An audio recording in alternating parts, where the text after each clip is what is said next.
ব্যবস্থা যখন সব হয়েই গেছে, তখন আর দেরি করাটা ঠিক হবে না। হ্যাঁ হ্যাঁ, এসো সবাই, কাঁধে কাঁধ মেলাই।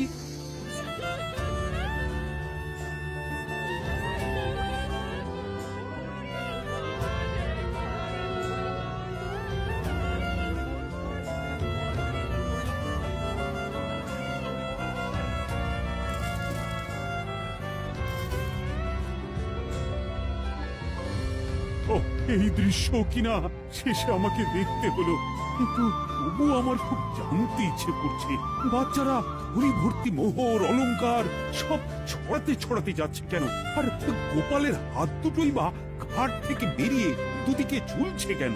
মহারাজ, আর একটা ব্যাপার কি আপনি লক্ষ্য করেছেন?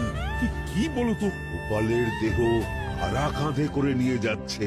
হ্যাঁ হ্যাঁ, ওই তো মন্ত্রী, সেনাপতি, জ্যোতিষী আর পণ্ডিত। আসলে গোপালের এই শেষ যাত্রা আমাদের কিছু শিক্ষা দিয়ে যাচ্ছে মহারাজ। এই যে দেখুন, যারা গোপালকে সহ্য করতে পারত না, এখন তাদেরই কাঁধে গোপাল যাচ্ছে। তার মানে শেষ পর্যন্ত কেউই কারোর শত্রু থাকে না, সবাই মান অভিমান ভুলে কাঁধে কাঁধ মিলিয়ে পার করে দেয়। তাই তো, এই দৃশ্য তো সেই কথাই বলছে।